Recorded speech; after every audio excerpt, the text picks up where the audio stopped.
11장 하나님을 볼 수 있는 형태로 만드는 것은 불신앙적이다. 그리고 우상을 세우는 자는 일반적으로 참되신 하나님을 배반하는 자이다. 자, 19장, 10장, 11장, 12장 성경 해석과 관련된 중요한 원칙들을 계속 소개하고 있습니다. 성경이 얼마나 중요한지를 잘 우리가 고백하고 또 그 성경이 그렇게 중요한 하나님의 말씀이기 때문에 반드시 모든 성경, 전체 성경이라고 하는 성경은 성경 그 자체로 해석한다라고 하는 이 웨스트민스터 1장 9항의 이 표현은 다른 말로 신구약 성경 전체로 우리가 늘 살피면서 해석하는 또 그리고 오직 성경의 그 글자 단어 한자 한자를 잘 읽어내면서 성경에 집중하면서 이렇게 해석해내는 겁니다. 그걸 신학적으로 표현하면 문법적, 역사적, 교리적 해서 이렇게 좀 더 표현이 되는 겁니다.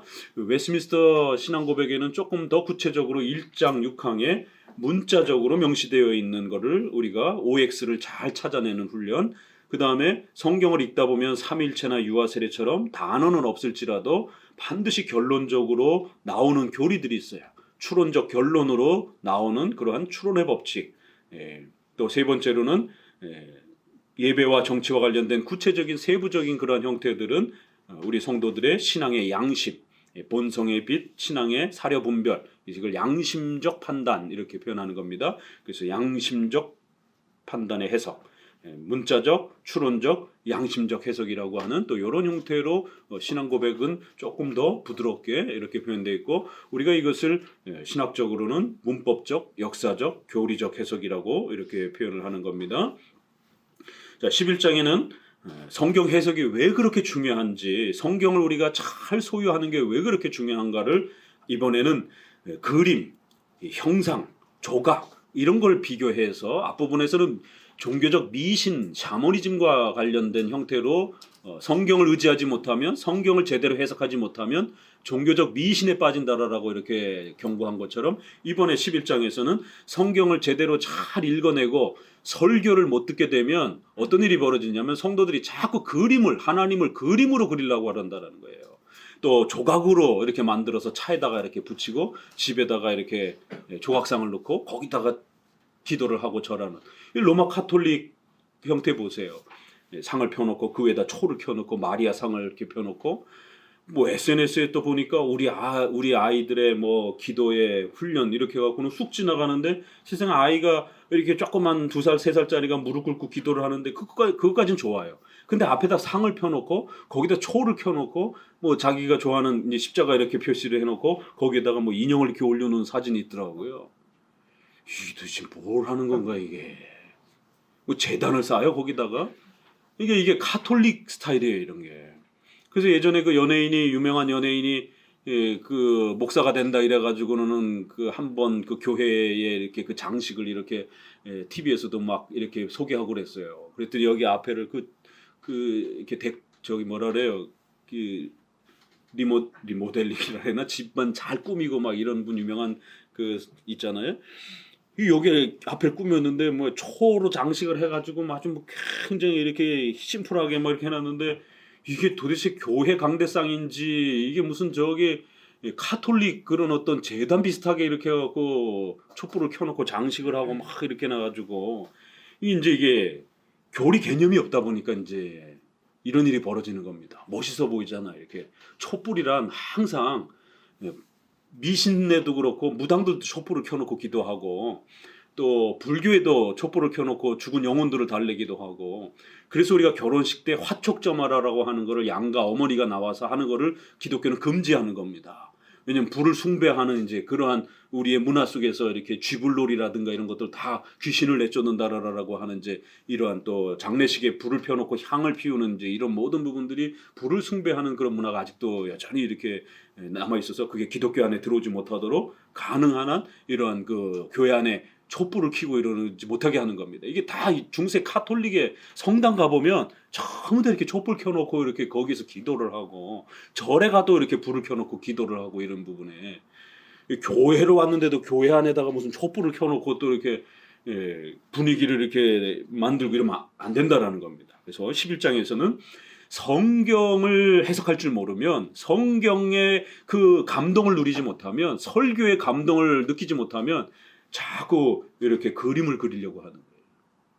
은혜가 안 되니까 뭐가 은혜가 되는 종교적 어떤 그런 짜릿함을 느끼려고 이제 종교적 어떤 체험에 이렇게 자꾸 은사 체험에도 빠지는 거를 우리가 앞부분에 10장에 했다면, 이제 11장에는 그림으로 자꾸 그려놓고 그 그림을 쳐다보면 왠지 이렇게 좀 종교적인 어떤 경외감이 들잖아요.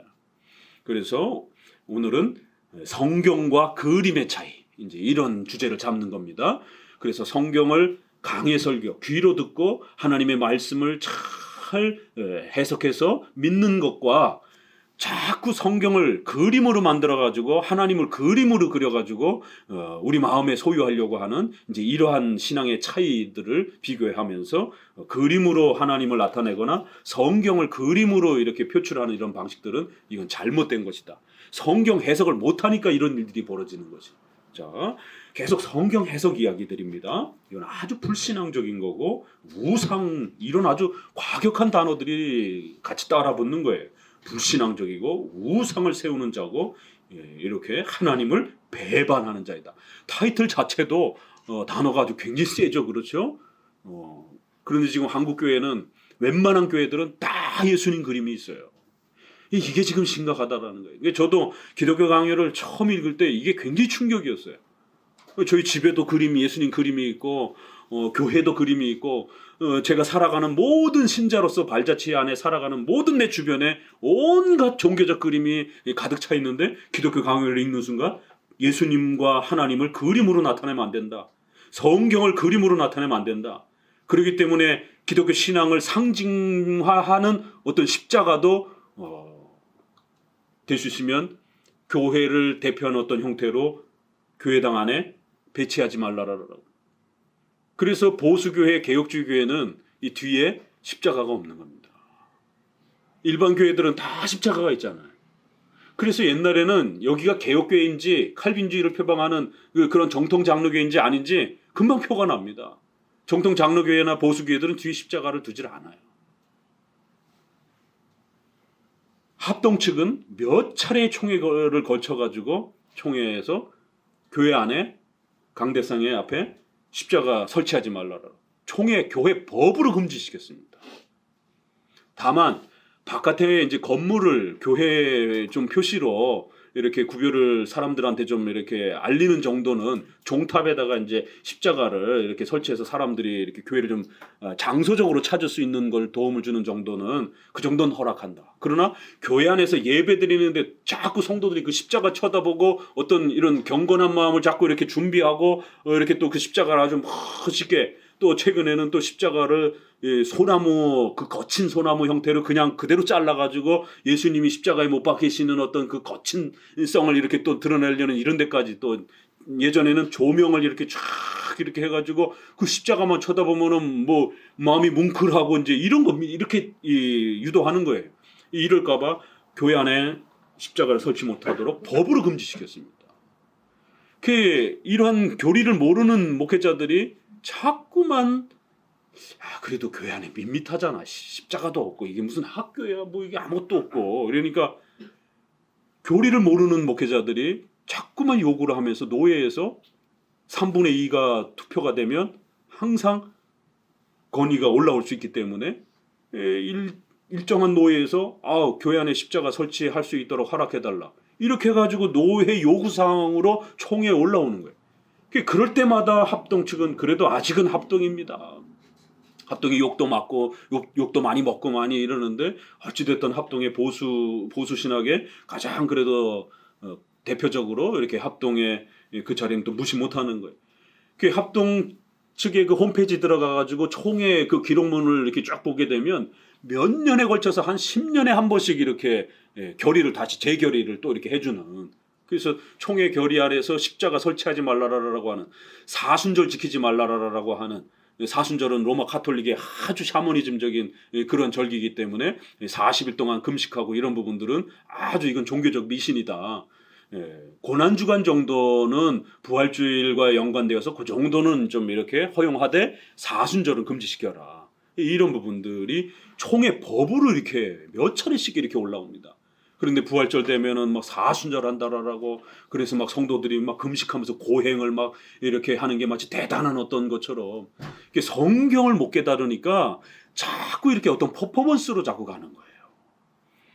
자, 그래서 타이틀 자체도 아주 굉장히 센 하나님을 볼 수 있는 형태로 이런 것들은 불신앙적이고 우상을 세우는 거고 하나님을 배반하는 행위다.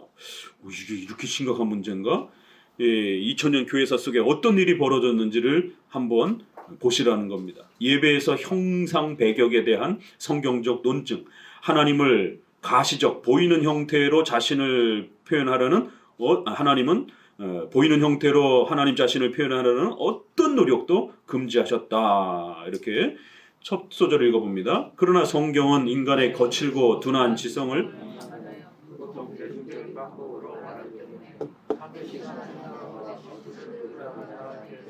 특별히 하나님을 우상과 대립시키고 있다. 그래서 우상에 대한 개념을 이제 잘 이해해야 된다라는 거예요. 우상이 도대체 뭘까? 십계명의 두 번째 계명은 우상 숭배하지 말라라는 겁니다. 그러면 이제 영어로 이미지예요. 이미지. 이미지라는 말은 형상이라는 말이에요. 우리말로 이렇게 번역을 하면 형상이란 그림을 말하는 거예요. 이미지. 그림으로 하나님을 나타내지 말라. 그 그림으로 만들어 놓고 섬기지 말라. 그런 명령입니다. 그러니까 불교의 우상 단지를 갖다 놓고 이렇게 뭐 신주 단지를 놓고 섬기는 이런 것도 금지되지만 그거는 일계명에 해당이 돼요. 타 신을 마치 진짜 신인 것처럼 섬기는 이런 행위는 일계명에 해당이 됩니다. 이계명은 예배에 대한 명령이에요. 예배를 드릴 때 하나님을 찾더라도 하나님을 그림으로 만들어 놓고 하나님을 예배하지 말라라는 거예요. 그렇기 때문에 이계명의 형상금지, 우상금지는 형상을 만들지 말라라는 명령입니다. 이게 형상이란 그림이나 조각이나 이러한 미술로 하나님을 나타내지 말라라는 것이, 그런 걸 소유하고 하나님을 예배하지 말라라는 겁니다. 대표적으로 구약의 금송아지 사건이 바로 그런 겁니다. 이스라엘 백성들은 하나님을 떠나려고 했던 게 아니에요. 모세가 시내산에 이렇게 올라갔는데 내려오질 않는 거예요. 그 모세가 있어야 하나님의 음성도 듣고 그러는데 모세가 안 내려오니까 얼마나 무섭습니까? 그것도 40일 동안이나. 그러니까 이제 아론에게 찾아와서 야, 우리 불안하다. 하나님 우리 떠난 거 아니야? 이 애굽에서 우리가 이렇게 도망 나왔는데 이거 다시 또 군대들이 쳐들어오면 어떡해? 그러니까 하나님의 도움을 요청하자.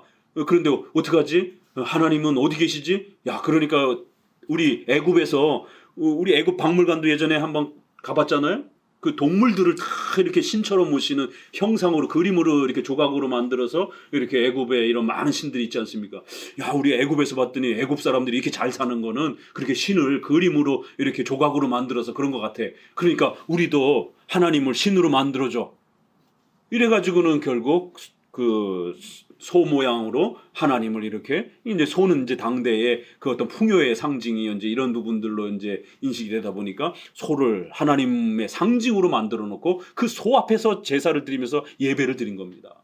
하나님을 버린 게 아니라 하나님을 더 잘 섬기려고 금송아지를 만들어 놓고 그렇게 그냥 송아지로 흙으로 만들면 좀 그렇잖아요.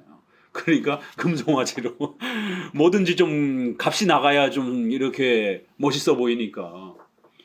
이 모든 세상의 종교들은 전부 다 조각과 그림으로 사람들에게 신을 나타내려고 합니다. 똑같아요. 절에 가보세요. 왜 절에 그 엄청난 그 부처 모양, 그리고 그거를 그냥 안 하고 또 크기도 또 그 갖다가 거기다가 이렇게 금박을 붙이는 이런 것들도 또 거기에 엄청난 그림들, 또 들어갈 때 막 그 괴물 귀신을 잡는 막 이런 무슨 뭐 사천왕인가 뭐 이래가지고는 들어가는 입구에 그냥 막 괴물 모습으로 하고 있는 장군들이 이렇게 또 서 있잖아요. 그럼 벌써 들어가자마자 무섭고 막 이렇게 압도가 되잖아요. 카톨릭 한번 여행 갔을 때 동남아시아라든가 이런 데도 가보세요. 똑같잖아요. 들어가자마자 막 마리아가 그냥 쫙 이렇게 예수님이 손을 쫙 벌리고 이렇게 서 있고, 또 들어가는 입구에는 마리아 그 기도하는 또 상이 또 이렇게 옆에 또 있고, 또 성당 안으로 들어가자마자 막 유리창에 그냥 12제자부터 시작해가지고 또 기둥도 12기둥. 가톨릭은 반드시 이 기둥을 12개를 그래서 12기둥으로 이렇게 6개씩 이렇게 나눠가지고 그리고는 제단이기 때문에 여기 앞에는 성도들 절대로 못 올라오게 이렇게 여기 가림막을 쳐놓고 그리고는 거기에 옆에 조각상들이 이렇게 쫙 이렇게 배치되어 있는 제가 우리 학생들하고 원장님하고 이렇게 역사박물관 이렇게 매년마다 이렇게 다녀오는데 작년에 강화도 쪽으로 갔을 때 강화도 쪽은 성공회가 굉장히 이렇게 많이 퍼져 있어요. 그래서 그 우리나라 1900년 초에 고종이 세워준 그러한 그 강화도의 성공회 그 성전도 이렇게 찍어가지고 우리 교회 카페 역사박물관 그 사진 자료에 다 있습니다. 거기에 한번 성공회 그 성전은 어떻게 생겼는가 카톨릭하고 거의 똑같아요. 옆에 고해성사하는 그 고해성사실도 이렇게 있고 그래서 뒤에도 이렇게 가보니까 뒤에 공간을 마련해 가지고 이렇게 고해성사실로 이렇게 만들어 놓고 그렇더라고요. 그러니까 이런 부분들이 카톨릭도 보면은 조각상들이 아주 휘황찬란하고 그러니까 우리나라는 거기에 별로 이렇게 많이 그렇게 그래도 저기 세질 않는데 유럽이나 유럽 여행 갔다 오신 분들 보게 되면 동남아시아도 어마어마 입이 그냥 딱 벌어지잖아요. 그렇죠. 그 뭐 미켈란젤로 그 그림부터 시작해가 천지창조 그림부터 시작해가지고 엄청난 그 그림 조각 이런 부분들. 그래서 서양을 우리가 여행 가면 성당 구경 다니는 거고 동양의 동남아시아를 우리가 구경 가게 되면 절 구경하러 다니는 겁니다. 이게 그렇잖아요, 그죠? 이 두 문화가 그러니까 그런 것처럼 또 이슬람 또 힌두교 이렇게 모든 종교들을 보면 전부 다 그림 천지에 조각상 천지예요. 그런데 교회만 없어요. 저만 해도 강원도 사람이기 때문에 강원도 그 시골에 보게 되면 그냥 언덕 위에 판잣집 같이 이렇게 해서 길쭉하게 이렇게 해놓고 마룻바닥에 이렇게 해놓고 그리고 강대상 그냥 이렇게 하나 딱 있고 아무것도 없어요. 그 바깥에서 보면 저기 교회구나. 저기 성당이구나. 이게 금방 표가 납니다. 그런데 이제 최근에는 교회가 성당 자꾸 쫓아가다 보니까 바깥에도 벌써 이게 성당인지 교회인지 구분이 안 될 정도로 그렇게 조각과 그림으로 도배를 하는 이제 이런 일들이 벌어집니다. 그래서 이계명은 우상의 개념은 바로 형상의 문제예요. 그렇기 때문에 나는 다른 신을 안 섬기는데요. 그러면서 이제 그림을 만들어 놓고 조각을 만들어 놓고 그거를 의지하고 그거를 차에다가 두면 마치 사고가 안 날 것처럼 마음이 신앙이 똑바로 해야 사고가 안 나지 온갖 죄는 다 저지르고 다니면서 거기다가 조각상 하나 놓고 다니면 사고가 안 날 것 같아요. 하나님이 다리 몽둥이 부러뜨려서도 사고가 나지. 우리 마음이 중요한 거지. 그 조각상 거기다 놓는다고 해가지고 사고가 안 나는 게 아닙니다. 그런데도 인간은 그런 조각을 의지하고 있으면 목걸이에다가 십자가를 달고 다니면 사고가 안 날 것처럼 이런 위로감을 인간이기 때문에 누리는 겁니다. 그래서 성경을 모르니까 이런 일들이 벌어지는 것이에요. 자, 우상과 대립시켰다. 그러면 참되신 하나님과 우상은 어떤 것이냐를 가르치면서 이제 우상의 개념은 바로 조각과 그림과 형상으로 나타낼 때에 그게 형상화되고 우상화되는 것이다라고 이렇게 지적한다라는 겁니다. 밑에 셋째 줄 그것은 오히려 모든 사람들이 하나님을 탐구하는 데 있어서 자기 공론에만 집착하고 있는 한 우매하게 된다는 것. 아니 발광하게 된다는 것. 칼빈의 글을 읽다 보면 아주 굉장히 셉니다. 이런 표현들이.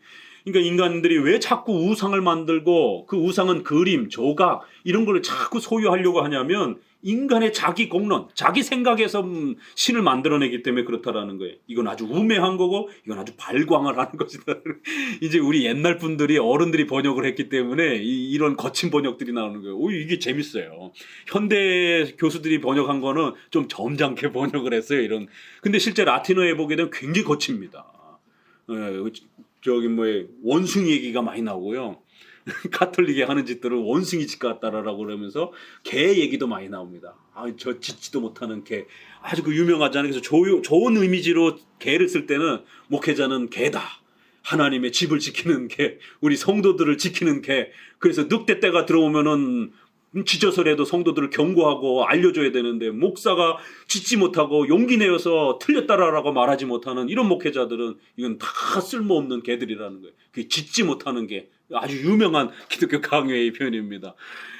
개 표현 많이 나오고 원숭이 표현 많이 나오고 미쳤다라는 표현 많이 나오고 이 열광주의자들, 미친 사람들, 열광주의자들, 신비주의자들 이렇게 이야기할 때 이제 옛날 분들이니까 있는 그대로 이렇게 거칠게 표현해서 발광하는 것이다, 폭로하기 위한 것이다. 그러면서 자, 그러므로부터를 같이 읽어봅니다.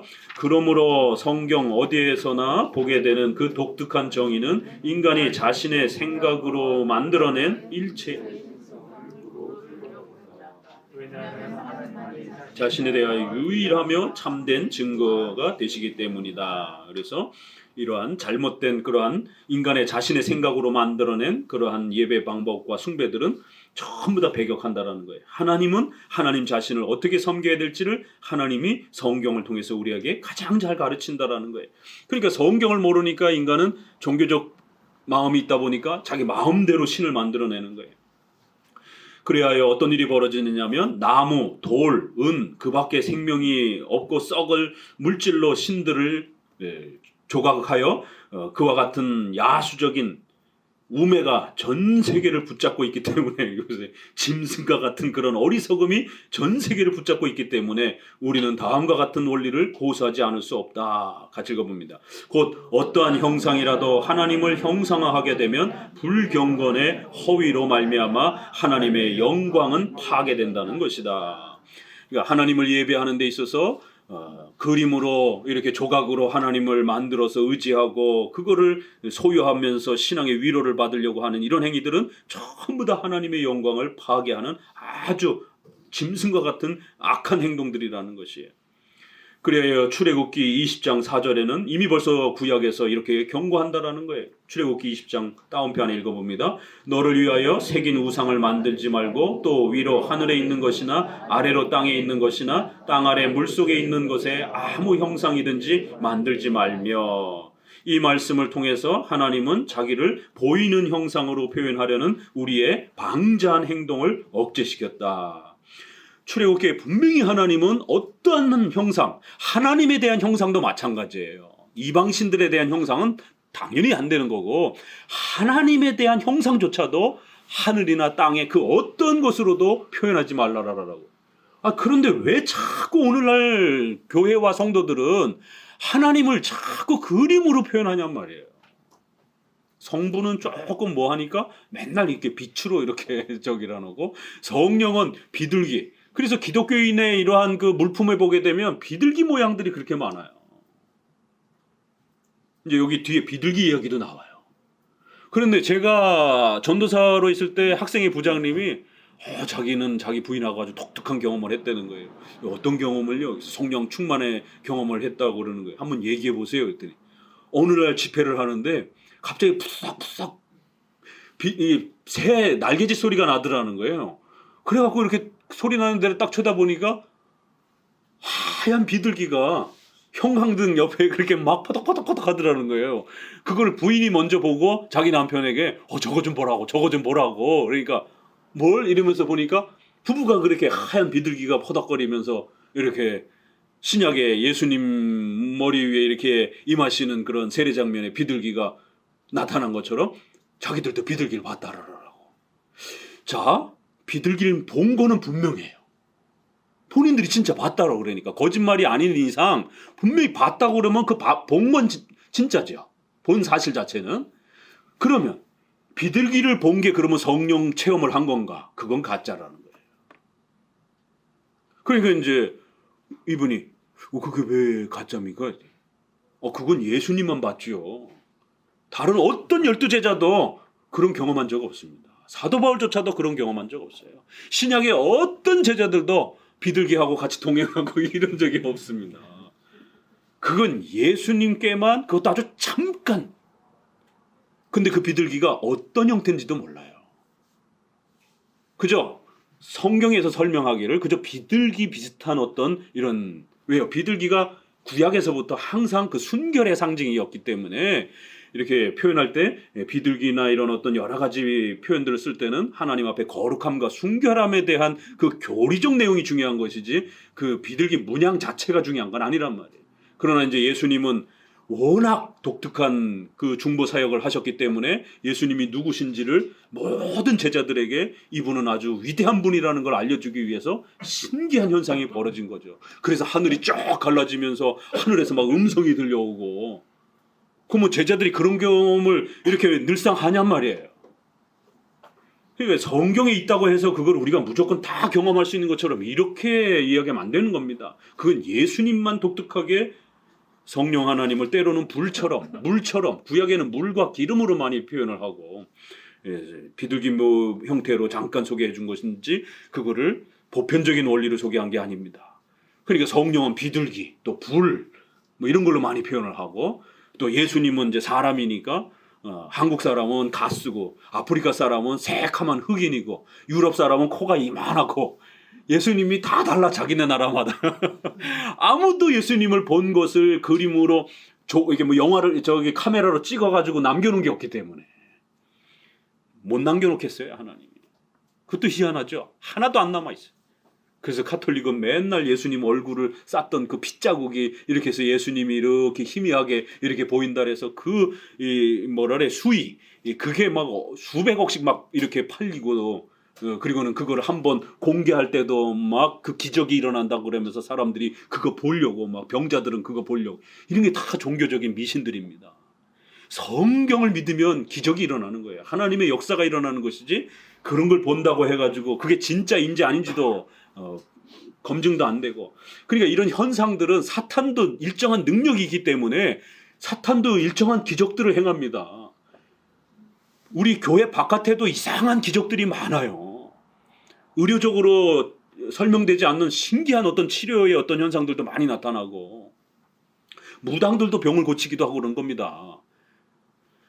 그러니까 이제 이런 부분에서 신앙을 제대로 모르게 되면 이제 이러한 그림, 조각, 형상 이런 데에 빠지게 된다라는 거예요. 구약 출애굽기 아무 형상도 만들지 말라. 자, 맨 아래쪽 셋째 줄부터 읽어봅니다. 맨 아래에 셋째 줄. 하나님께서는 미신 숭배자들이 하나님을 그들 가까이 오게 할 수 있다고 생각하였던 일체의 형상, 화상, 그리고 그 밖의 상징들을 예외 없이 거절하셨다.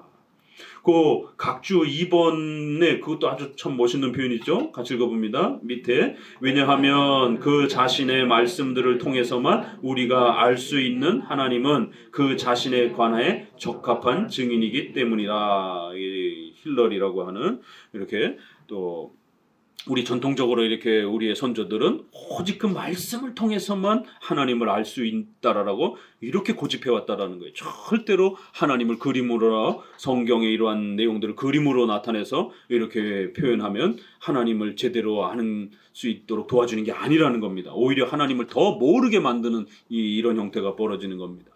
제가 하이델베르그 요리문답을 읽어보면은요, 95문에 우상숭배란 무엇입니까? 이렇게 묻고, 우상숭배란 자신의 말씀을 통하여 자신을 계시하신 유일하고 참되신 하나님. 우상숭배 보세요. 말씀을 통하여 자신을 계시하신 그 유일하신 하나님 대신에, 또는 그 옆에, 참 표현도 멋있게 했죠. 성경에서 소개하는 하나님 대신에, 또 성경을 가르치면서도 또 그 옆에 뭔가를 이렇게 함께 그 옆에 동등하게 놓는 방식으로 무엇을 신뢰하거나 만들어 소유하는 겁니다. 성경만 소유하면 됐지, 성경 대신에 아예 성경 공부도 하지도 않고 설교도 하지도 않고 가톨릭처럼 그렇게 미사를 행하면서 이상한 그런 의식들을 행하는, 이것도 심각한 거예요. 그런데 성경을 가르치면서 또 이제부터 하나님이 우리에게 음성을 들려줍니다. 자, 이제부터 하나님이 우리에게 은사체험을 해줍니다. 이러면서 뭔가 성경 옆에다가 또 이렇게, 그래서 대신에 또는 그 옆에 무엇을 두어서 하나님을 가르치는 행위는 우상숭배라. 96문 제2계명에서 우리를 향하신 하나님의 뜻은 무엇입니까? 어떠한 형태로든 신의 형상을 만들지 말고 말씀을 통하여 명령하신 방법과 다르게 그를 섬기지 말라라는 것입니다. 오직 성경을 통해서만, 성경을 듣는 방식으로, 교리를 배우는 방식으로 하나님을 알아가라는 거예요. 그러면 교리를 배우는 게 겉으로는 되게 힘들죠. 주일학교 아이들이라든가 글자를 모르는 이런 사람들에게는 그림으로 이렇게 가르쳐 주는 게 그리고 이 기독교를 잘 이해를 못하는 사람들에게는 믿습니다 해갖고 확 한번 쓰러뜨리면 그게 더 짜릿해요. 그럼 뭐가 금방 막 있는 것처럼 막 공포를 일으키고 여기 뭐가 있는 것 같아 막 이런 두려움을 갖게 하는 거죠. 그렇지만 겉으로는 쉬워 보여도 그런 방법들은 하나님을 제대로 알 수가 없다라는 거예요. 하나님은 그렇게 우리를 자신을 우리에게 나타내지 않으셨기 때문에 오직 성경을 통해서만 하나님은 우리에게 나타난다라는 거예요. 가르쳐진다라는 거예요. 만약 하나님이 그림이 훨씬 더 우수했으면 생각해 보세요. 그림 얼마나 쉽습니까? 이게 무슨 히브리어 헬라어를 배워야 됩니까? 목사님들 히브리어 헬라어 죽을 때까지 아주 그냥 이 고통스러운 이 언어를 공부하는데 얼마나 고통을 겪습니까? 해석할 필요도 없고 번역할 필요도 없고 그림 한 장이면 다 돼. 그냥 미켈란젤로 그 그림 얼마나 대단합니까? 그냥 그 그림 한 장이면 돼요. 이 좋은 방법을 세계 만국 언어인 그림을 왜 하나님이 창세기부터 계시록까지 안 주고 이 히브리어 헬라어라고 하는 인간의 언어로 주셨냔 말이에요. 이거를 생각하셔야 돼요. 이 어려운 언어로 왜 하나님이 자신을 드러내셨냔 말이에요. 하나님을 형상화하지 못하도록. 글자는 형상이 아니잖아요. 그렇죠? 근데 그림을 나타내게 되면 하나님을 어떻게 그림으로 나타낼 거예요? 영이신 하나님을 어떻게 그림으로 나타낼 거냔 말이에요. 영이란 말은 눈에 안 보인다라는 말이에요. 근데 우리가 하늘과 땅의 어떤 조각이나 그림을 대상을 가지고 나무든 비둘기든 불이든 그리기 시작하게 되면 이미지가 된단 말이에요. 그럼 하나님의 영이신 하나님이란 교리가 깨져버리는 거예요. 그래서 하나님은 글자를 통해서 우리의 귀에 들려가지고 우리 마음속에 성령의 내적인 인도를 통해서 하나님이 어떤 분인지를 하나님과 교제하는 믿음을 만드는 거예요. 믿음이란 시각적으로 만들어지는 게 절대로 아닙니다.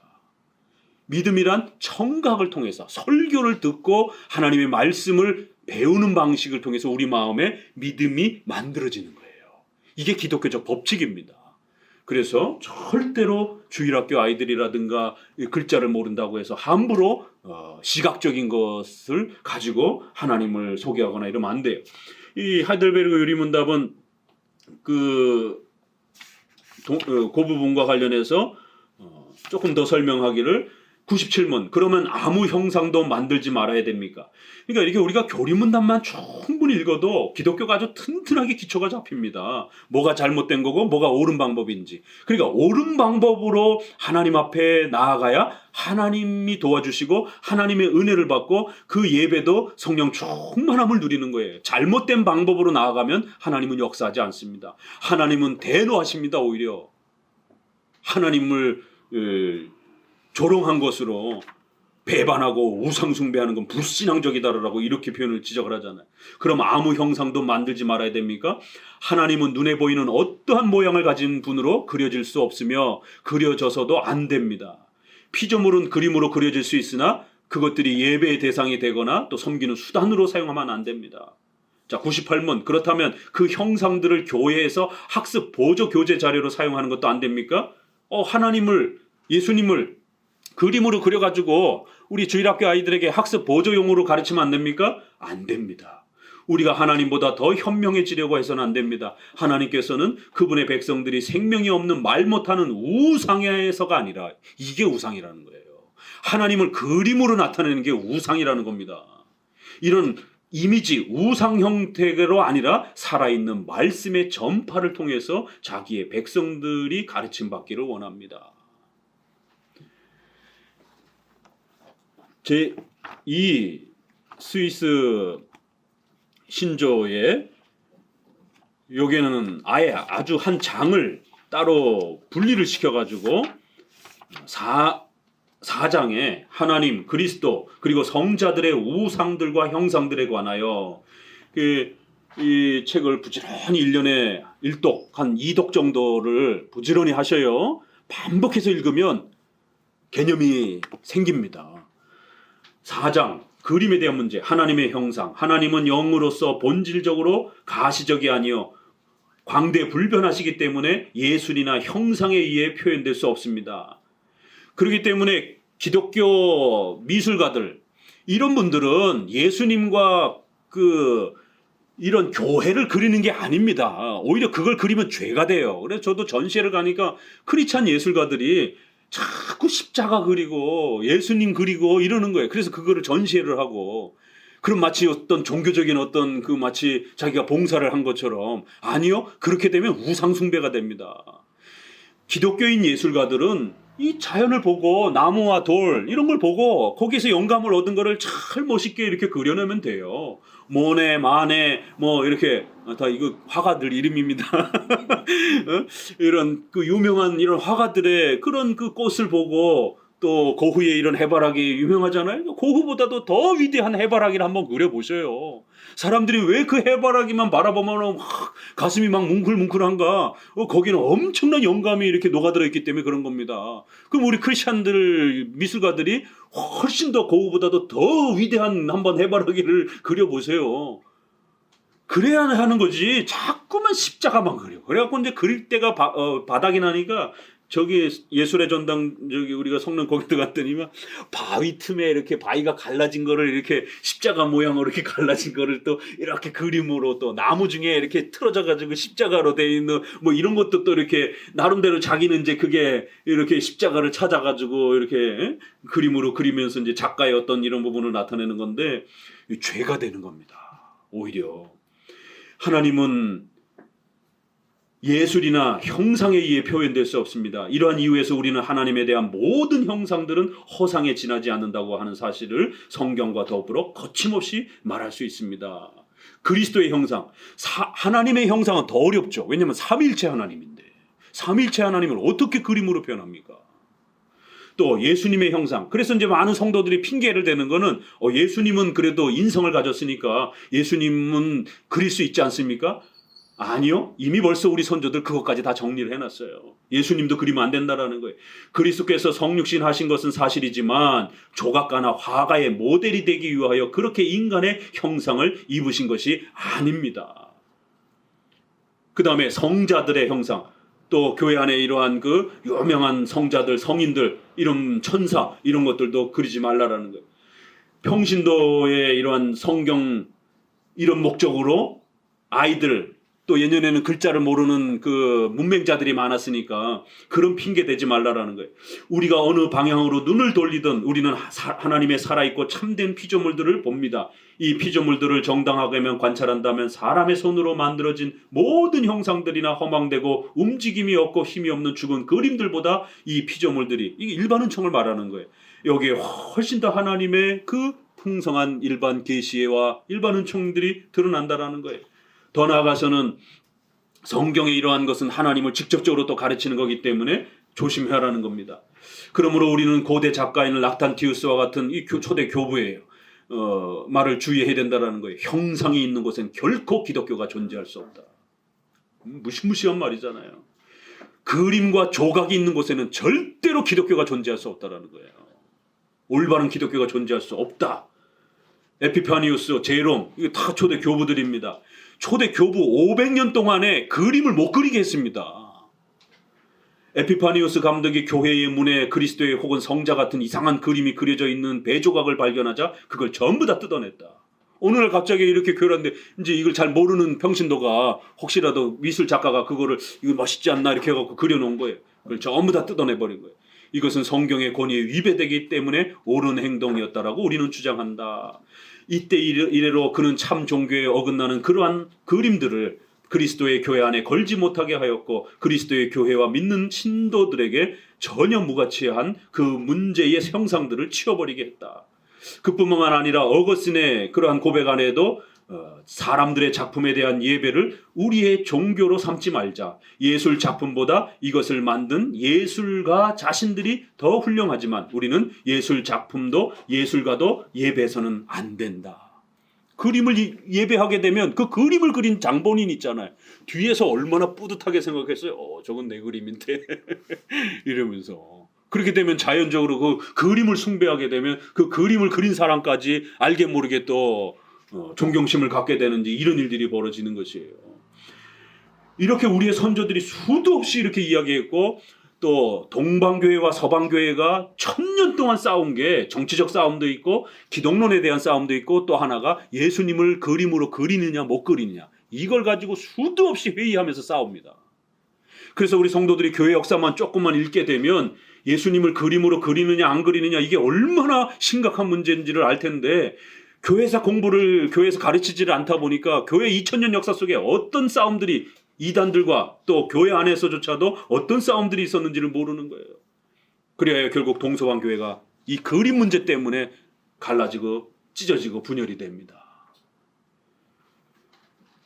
전체 교회들이 모여가지고 그림 그리지 못하게 결의를 하고 그랬더니만 왕이 이 타락한 왕이 결국에는 그림 그려라라고 이거 신앙에 아주 도움된다라면서 왕이 또 협박해가지고는 또 그 왕의 협박에 못 이겨서 또 목회자들이 그림 그릴 수 있다 또 이렇게 또 결의가 또 뒤바뀌고 이거 이제 기독교 강해도 나옵니다. 이런 교회 역사를 이렇게 또 요약해가지고 칼빈이 소개해주기도 하고요. 자, 우리 신조들 다른 데도 이렇게 있고 이제 또 기독교 강의도 계속 봅시다. 2항 하나님을 조형적으로 표현하는 것은 하나님의 존재와 모순된다.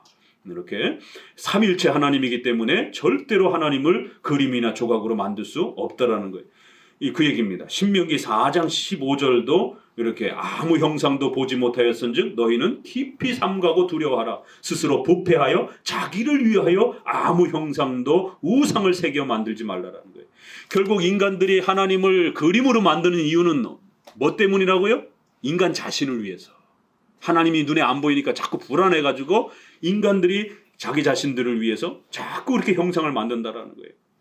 보이는 하나님의 형상을 동경하는 것은 곧 하나님을 배반하는 것임을 알도록 하기 위하여 하나님께서는 얼마나 분명하게 형상을 적대시하였는지를 우리는 성경 통해서 본다라는 거예요. 이사야는 어떠냐라는 거예요. 거기는 같이 읽어봅시다. 그는 비물질적인 하나님을 물질적인 것으로 읽으세요. 볼 수 없는 하나님을 볼 수 있는 형상으로 영이신 하나님을 구색물로 무궁하신 하나님을 나무 조각이나 돌, 황금 조각과 같은 것으로 만들되 하나님의 위엄은 부당하고 터무니없는 허상으로 더럽혀지게 된다고 주장하였다. 이사야 구절도 수도 없이 이렇게 많은 거예요.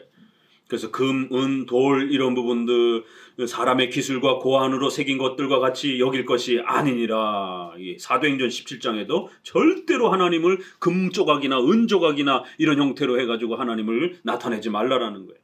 사도행전 뒤에부터 읽어봅니다. 인간이 세운 조상과 하나님을 나타내려고 그린 화상은 모두가 하나님의 위엄을 욕되게 하는 것이기 때문에 하나님의 마음을 불쾌하게 만드는 하나님 아주 불쾌하게 만든다라는 거예요.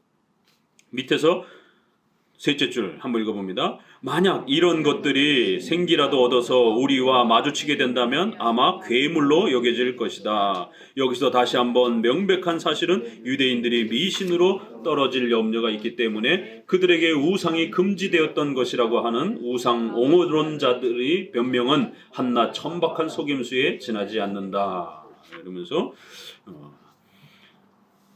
이런 세상 사람들도 머리, 몸통 뭐 이런 여러 가지 신들을 만들어내잖아요.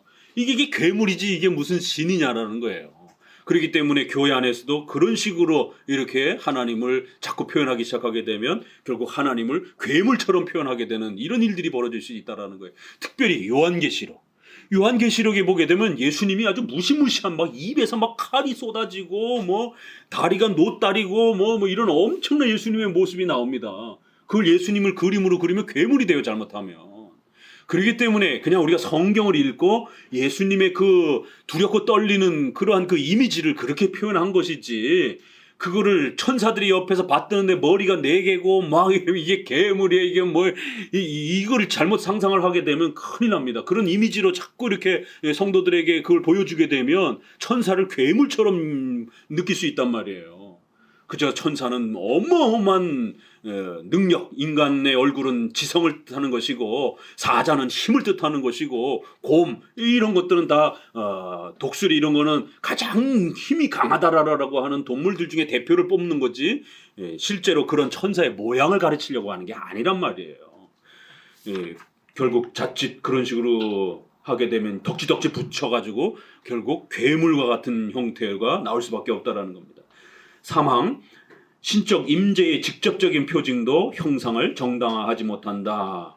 이 성경에 보게 되면은 하나님이 또 백성들을 만나는 장면들이 있잖아요. 그러니까 이런 분명한 장면이 있어요. 그렇다 할지라도 그거를 그림이나 조각으로 이렇게 함부로 나타내면 안 된다라는 거예요.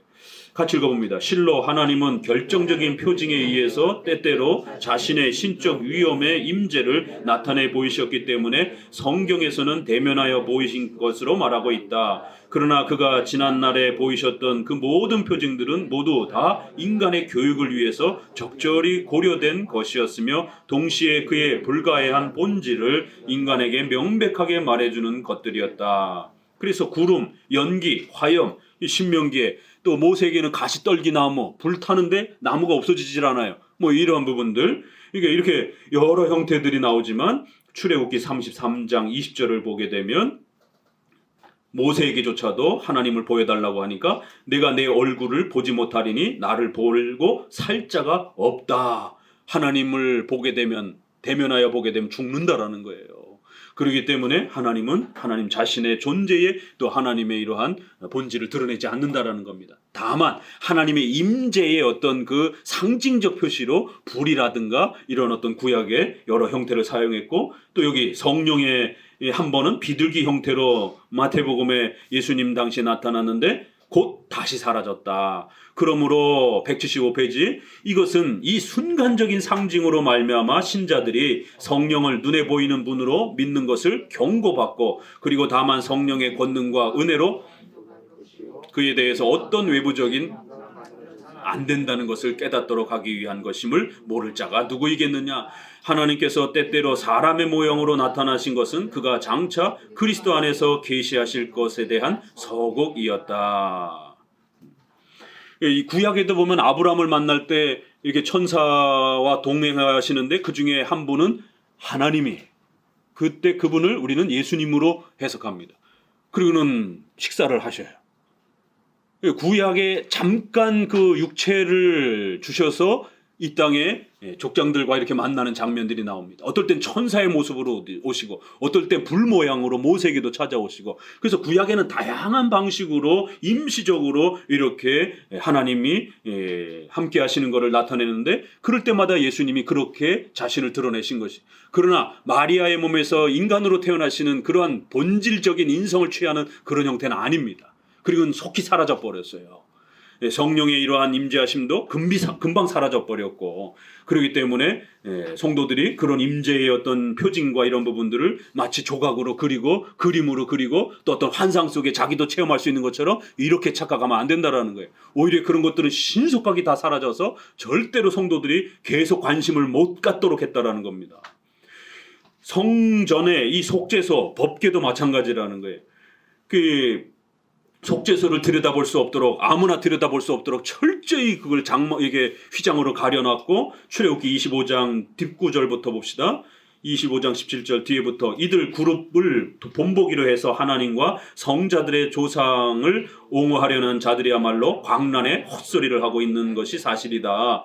구약의 성전에 이제 천사의 모습도 있고 이렇게 천사를 수놓기도 하고 그러니까 우리가 그림으로 그릴 수 있는 것 아니냐, 이제 이렇게 핑계를 댈 때 이 헛소리라는 거예요. 이 미친 헛소리라는 겁니다. 이게 구약의 하나님이 잠시 그런 어떤 조각과 그림을, 성전을 사용하셨어요. 그러나 그건 거기에 맞는 목적이 있는 겁니다.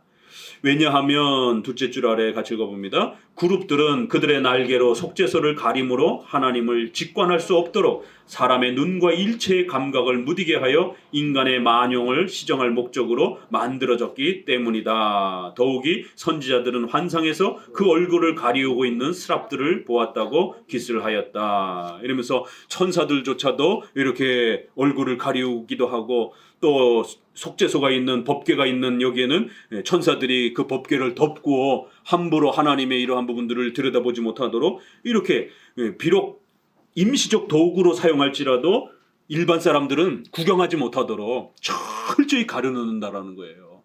다만 그 하나님의 위대함을 이렇게 어떻게 표현하는 방식에 있어서 구약은 아직 의식법이 있었기 때문에 이 정도로 이렇게 제한적으로 사용할 뿐이라는 거예요.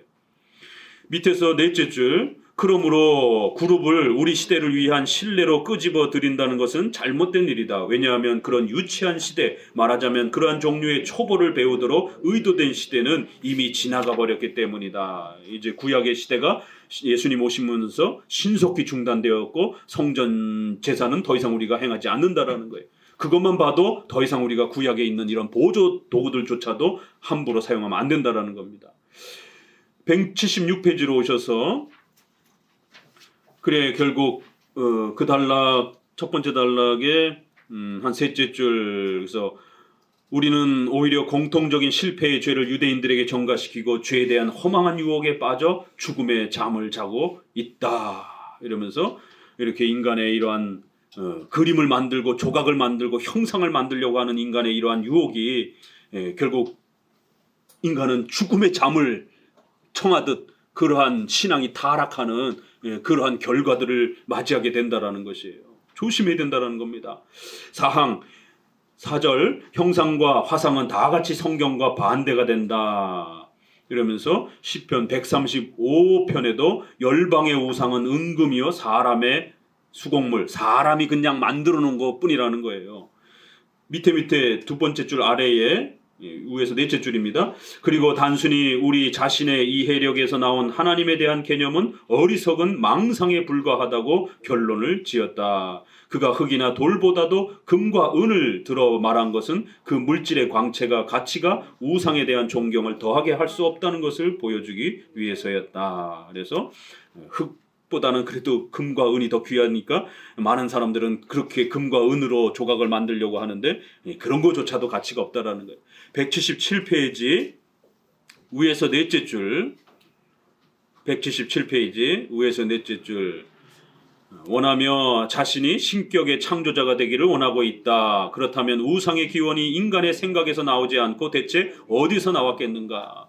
결국에는 인간이 하나님을 만들어내는 이런 꼴이 된다라는 거예요. 하나님을 자꾸 그리고 이러면 인간이 하나님을 창조하는지 이런 일이 벌어진다라는 거예요. 이건 엄청난 신성 모독적인 행위가 될 수 있다라는 겁니다. 이사야 44장 밑으로 쭉 내려오셔서 이제 이렇게 이사야 44장에 아주 참 이거 기가 막힌 풍자입니다. 뭐라고 이사야 44장에서 이야기하고 있느냐면 그 이사야 44장 좀 쭉 풀어서 설명을 해놔가지고 자 어디부터 읽으냐면 어리석은 자들은 이사야고 한 셋째 줄 위에 동일한 나무로 자신들을 따뜻하게 하고 그것으로 불을 피워서 떡을 굽기도 하고 그것으로 고기를 굽거나 삶기도 하고 또 그것으로 신상을 만들어 그 앞에 부복하기도 하는 자들이다라고 이사야 44장에 보게 되면 조각가가 이 나무로 뭘 할까 이런 이제 장면이 나와요. 그래가지고는 또 어떤 나무는 이렇게 고기를 구워먹고 어떤 나무는 집을 짓고 어떤 나무는 야 이건 참 나무가 멋있는데 그래서 신상을 만들어가지고 그 앞에 절을 하더라는 거예요. 이런 어리석음이 어디 있느냐라는 거예요. 어떤 나무는 고기를 구워 먹고 어떤 나무는 그렇게 부러뜨려 가지고 집을 짓고 이러는데 왜 이 나무는 그렇게 숭배를 받느냐 말이에요. 도대체 이 나무가 무슨 힘이 있다라고. 이게 바보 같은 일이라는 겁니다. 이거는. 그렇기 때문에 돌을 깎아놓고 나무를 깎아놓고 그 앞에 절을 하고 거기에 자기 소원을 들어달라고 이 절도 그렇고 불교도 그렇고 일반 종교들이 다 그렇잖아요. 그래갖고 아들 못 낳으면 아들 낳게 해준다라고 그 바위를 만지고 이게 다 종교적 샤머니즘이라는 거예요. 이사야 40장 21절에 땅의 기초가 창조될 때부터 깨닫지 못한 자들이라 이러면서 아주 엄중하게 책망을 하며 맨 아래 읽어봅니다. 이제 우리가 명심해야 할 것은 성경이 반복적으로 이와 같은 언어로 미신을 묘사하고 있다는 사실이다. 즉 우상은 자기 손으로 만들어진 것이며 하나님의 권위가 없는 것이라고 하였다. 이 말씀으로 보아 인간이 고안한 일체 예배 형태는 가증스러운 것이다.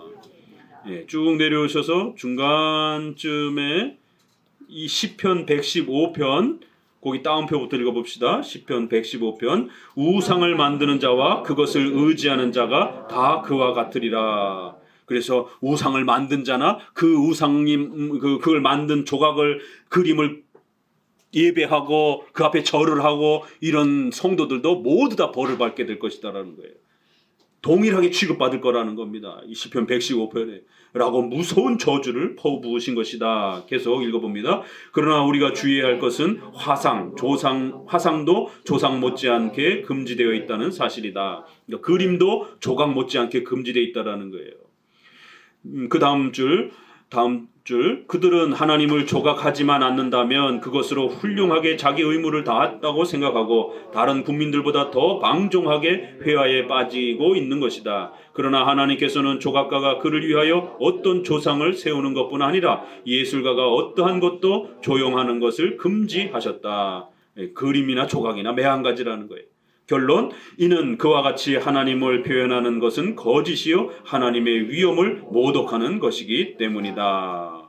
그래서 그림이나 조각이나 형상으로 하나님을 표현하는 게 얼마나 심각하고 위험한 것인지를 거듭거듭 이렇게 경고하고 있는 것입니다. 우리 보수적인 우리 개혁주의 성도들은 성경을 사랑해야 되는 거예요. 하나님이 성경을 그림으로 주지 않았다라는 거. 그리하여 종교개혁 이후에 루터파하고 칼빈파, 개혁파가 이게 차이가 나는 거예요. 이 루터파는 이신칭의는 잘 개혁했는데 나머지 부분을 제대로 개혁을 못한 거예요. 그래서 루터파에서 그림 성경이 나오기 시작합니다. 그림으로 성경을 좀 표현하면 쉽지 않을까? 이렇게. 그 가톨릭이 옛날부터 했던 겁니다. 루터파가 가톨릭으로 돌아가기 시작합니다. 그럴 때마다 찌뱅글리나 칼빈이나 모든 종교개혁자들은 절대로 그림으로 성경을 그림으로 그려서 가르치면 안 된다. 교리문답. 그래서 교리문답이 나오는 거예요. 성경을 교리로 요약해서 문답으로 가르치라는 거예요. 묻고 대답하고 이렇게 가르쳐야지 절대로 그림으로 가르치지 말라는 거예요. 여러분, 교리문답이 그림으로 나온 거 어디 봤어요? 종교개혁의 이 유산들 중에? 그런데 한국의 유명한 종교 개혁을 따른다라고 하는 이런 개혁주의 목사들이 성경을 그림으로, 교리를 그림으로 만들어가지고 그렇게 가르치고 있어요. 만화 소요리 문답, 만화 하이델베르그 요리 문답, 만화 기독교 강요. 이게 기가 막힌 노릇이죠. 이게 어떻게 그림으로 교리를 설명하냔 말이에요. 어떻게 그림으로 성경을 설명하냔 말이에요. 이걸 우리 종교개혁자들이 제일 싫어했던 건데. 그래서 그림 그리지 말고 교리 문답을 가르치라라고 만들어놨더니만 그거를 개혁주의 한다는 분들이 세상에 만화 소요리 문답, 만화 하이델베르그 요리 문답 이렇게 만들어가지고는 애들이 배우기 쉽지 않느냐. 이거 가톨릭이 했던 핑계들입니다. 그러니까 개혁주의 하는 목사님들이 개혁주의를 제대로 모르다 보니까 이런 일들이 벌어지는 것이에요. 만화 소요리 문답, 만화 기독교 강요 보지 마세요. 헷갈립니다 이게.